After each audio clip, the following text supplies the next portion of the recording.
remember. If anyone's watching, we can just fill in. Pause it and fill in. Okay. Angle bisector.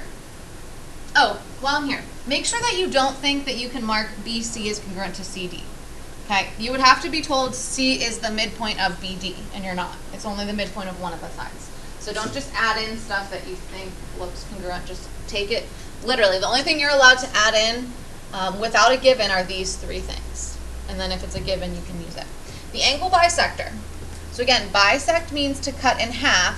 Whatever comes after the word bisect, this is what's being cut.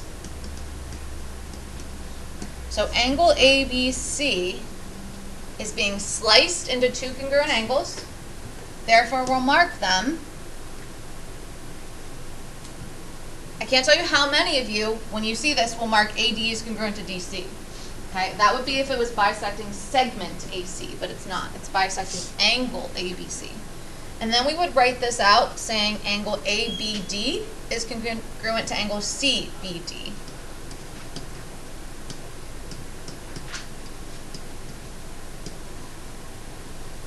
ABD congruent to CBD. And you can also do DBA instead. Doesn't matter as long as B was that middle letter.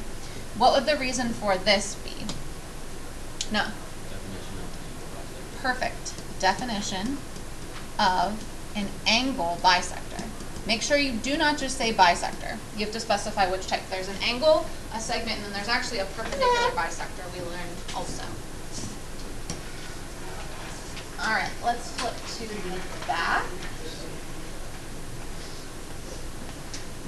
And we have some examples with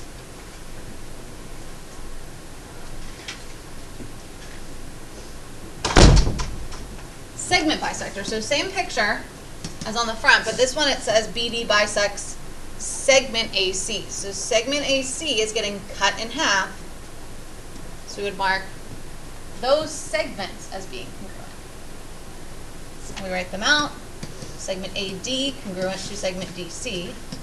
And that would be definition this time of a segment bisector.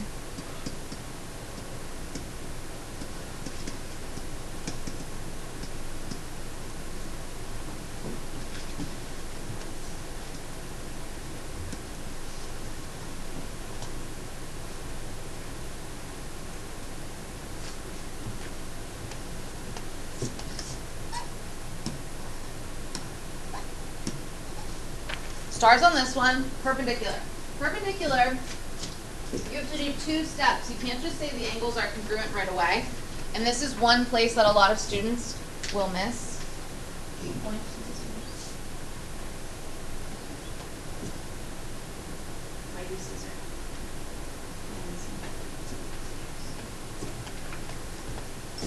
Alright, so first of all, they tell us BD is perpendicular to AC. What is the definition of perpendicular lines? Maddie? Good. They intersect to form right angles, technically. Same thing, but... So we would mark right angle markings. We all know right angles are congruent, but you can't just say they're congruent right now. You have to use the definition of this, which is that it forms right angles. So you actually have to state that, and let's go ahead and put numbers in here. Instead of calling it ADB, because we're going to be short on space here. So I'm just going to put a little 1 and 2. So we're going to say angle 1 and angle 2 are right angles. The reason you're writing that is because of what the definition of perpendicular is, that they intersect to form right angles. So this is the definition of perpendicular. And you can either put lines or segments. It doesn't matter to me. Technically, I think in our notes it would have been definition of perpendicular lines, but in this picture it's segments, so I can go either way. Then, we know right angles have to be congruent because they're both 90 degrees. So the next step you would say angle 1 is congruent to angle 2.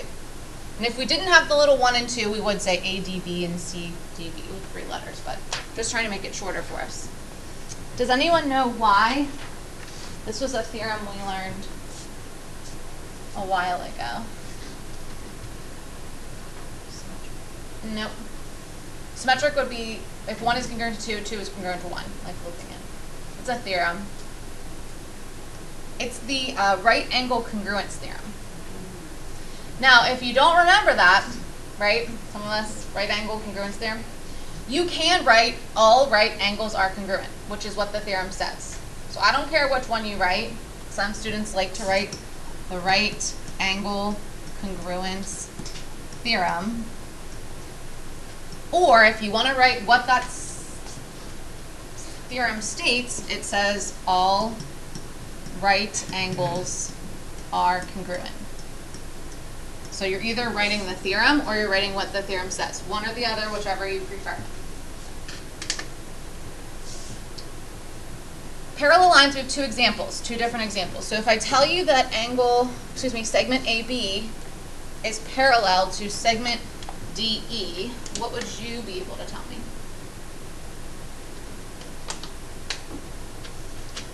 Remember, if we have parallel lines, we're probably using, most likely, alternate interior angles.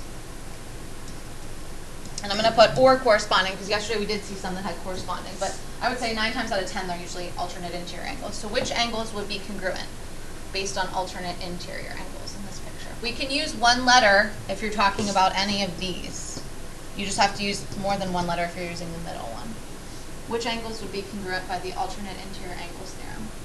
Right? Angle A and what? D, yes.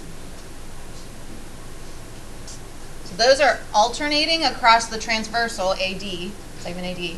So we can say angle A is congruent to angle D, and that would be our alternate interior angles theorem, or if lines parallel, AA congruent.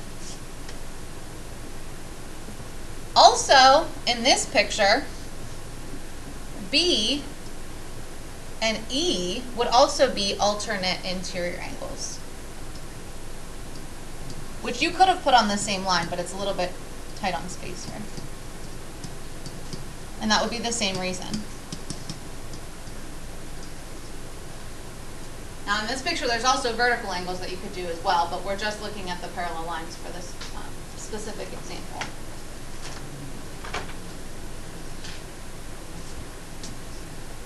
Okay. Last one, parallel lines, but this one has, instead of intersecting triangles at one point, these are intersecting at a whole segment. So we see in this case, AB is parallel to CD.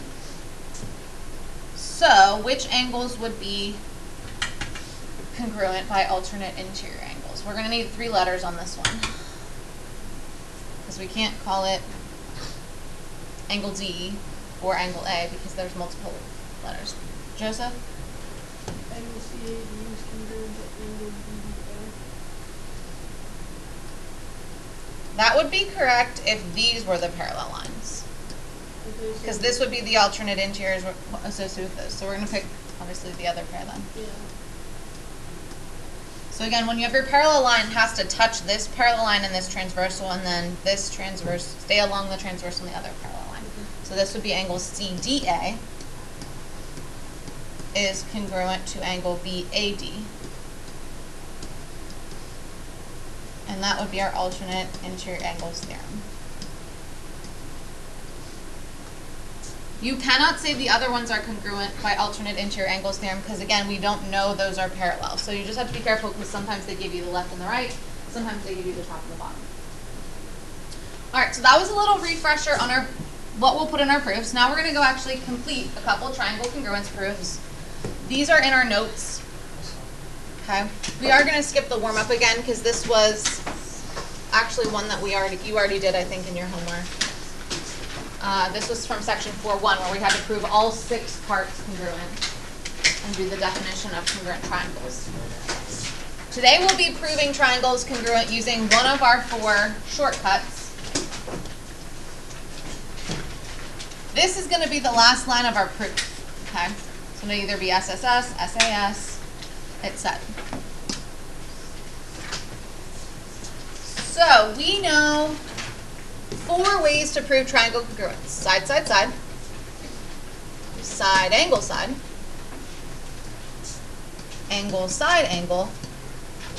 and angle, angle, side. Now someone said to me, is SAA a theorem? It is the same thing as AAS, it's just backwards. Okay, now SSA is not, or ASS is not, but SAA is. So the two ways that we cannot prove triangle congruence would be our ASS or SSA. Bad words, forwards or backwards, unfortunately are not enough to prove congruence. We will learn a theorem called the hypotenuse leg theorem, which will be ASS if you were to look at it, but it's only in right triangles, so that's why we'll call it the hypotenuse leg theorem, because it's more specific to a special type. The other way that you can't prove triangles congruent is AAA. Angle, angle, angle will prove that the triangles are similar, meaning that they're the same shape, but one could be larger than the other ones. And we'll talk about that in chapter 7. So tips for writing proofs. Remember, mark pictures as you go. The students that struggle the most are those that mark the picture with like a whole bunch of stuff and then look at the proof. So as soon as you mark something, you should write it down. As soon as you mark something else, write it down. And that way you don't forget to write something down. Of course, look for your basics. Vertical angles and shared sides are favorites for students. And then, of course, look for more complicated information from your given, and we will mark and state that. So this first one says, and I wrote out the given on line 1 for you, so that's obviously given. Segment AM bisects angle XAY, and angle X is congruent to angle Y. So I'm actually going to go ahead and mark this given in the picture, because that's just told to me. Angle X is congruent to angle Y. What can I mark based on this given statement? Joseph? Good. AM bisects this angle. So AM is cutting this angle into two congruent angles. So based on that piece of given information, this is what I would write. And he's correct in the order. We would say angle X AM is congruent to angle YAM. And our reason would be, Joseph? Definition of an angle bisector. You got it.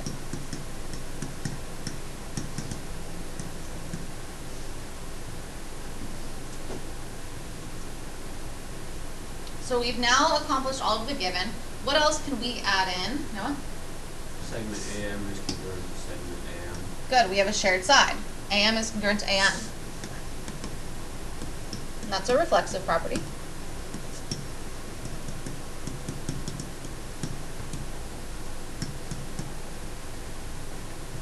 And based on the fact that I only put 4 lines, that means you should be done. But if there were not a number of lines, you would have to determine. Remember, you're looking for SAS, AAS, ASA, side, side, side. Which type of triangle congruence do I have here? Joseph? The angle, angle, side. Good. It would be angle, angle, side.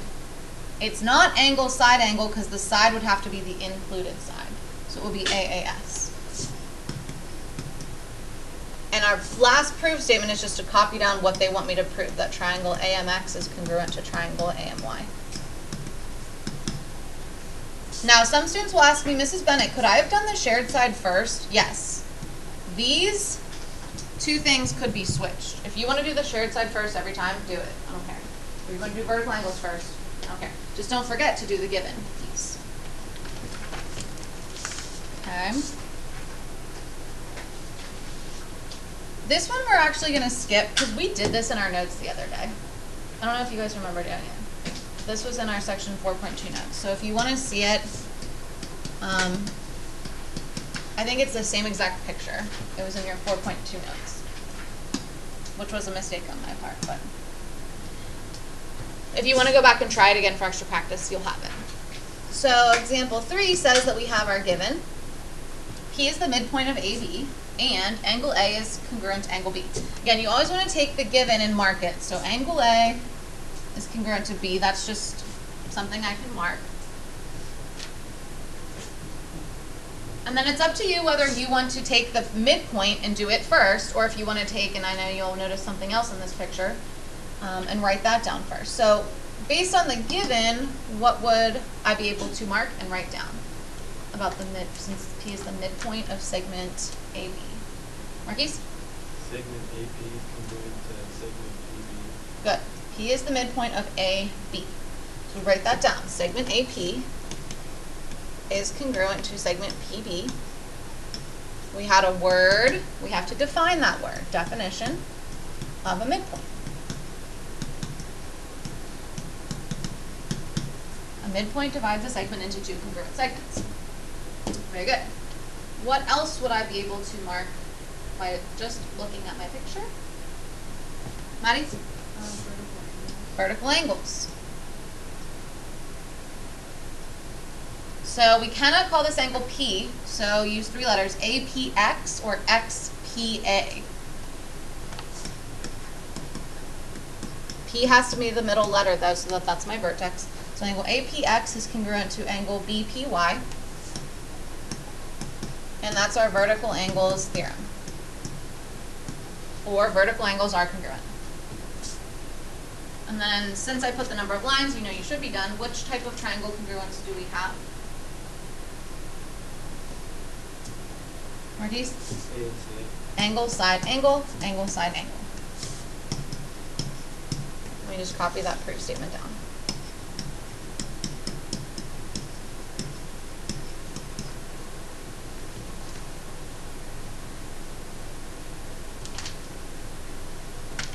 See if you guys can try the next one on your own, and then we'll go over it. So, who can tell me what they wrote on line 2, which might be what you wrote on line 3, but Maddie? Good, she wanted to use her shared side first, which a lot of you will do. Order doesn't matter as long as you're satisfying 3 of the things, sides, angles, and sides. And then you can see I already marked these. So if you were using 3 letters, it would be DCA or ACD is congruent to BAC. And that's our alternate interior angles theorem. So then, why were these triangles congruent? SSS, SAS, ASA, or AAS? Someone I haven't heard from yet today. I'm getting with the same volunteers, which I appreciate. I'm going to hear from some more of you. Kale? AAS question. Good. AAS, which I forgot to mark that. AAS. And this proof statement just goes on our last line. I'm not going to copy it down in the room.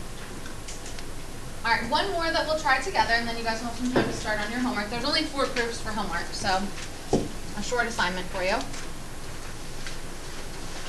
The last one is a little bit harder because it has perpendicular. And remember, perpendicular, you have to remember to state 2 things like we had in our proof today on the what to mark sheet. So let's make sure also we mark the given. Some students forget to mark this part and then they get confused. So they tell us XM is congruent to MY, that was given. They also tell me that AM is perpendicular to XY. So what would I mark based on that given? What would I mark based on perpendicular? Okay? Right angle boxes. So as soon as you mark a right angle box, you have to write down that this is a right angle. You cannot say these angles are congruent yet. And this is the step a lot of you will miss, and then you'll be short one line and be asking yourself, why did I short one line? So we have to say angle XMA and angle YMA are right angles.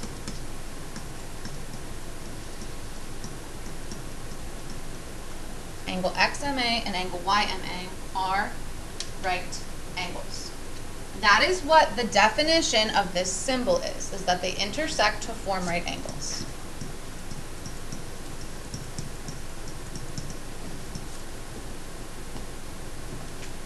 The definition of perpendicular is not that it creates 2 congruent angles, it's that it creates 2 right angles.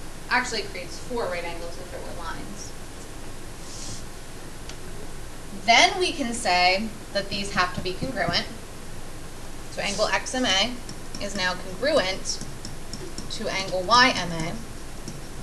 And that's your right angle congruence theorem. Remember, if you don't like that, you can write all right angles are congruent.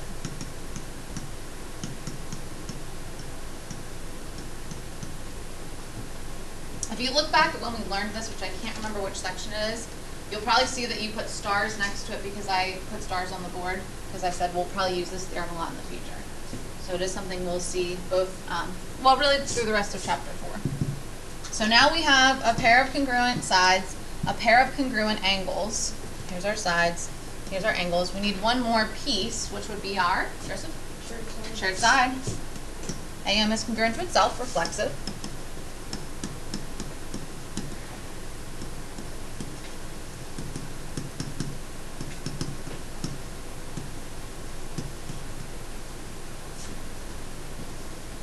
And then the triangles are congruent by which reason? Which reason? No? Side equals side. Good. SAS, SAS. Okay, so I'm going to pass out 2 things to you. The first thing I'm going to pass out is your homework, which says Proofs Worksheet 1. You'll see that it has 4 blank proofs. I apologize, I didn't write the given out for you, so you have to rewrite the given.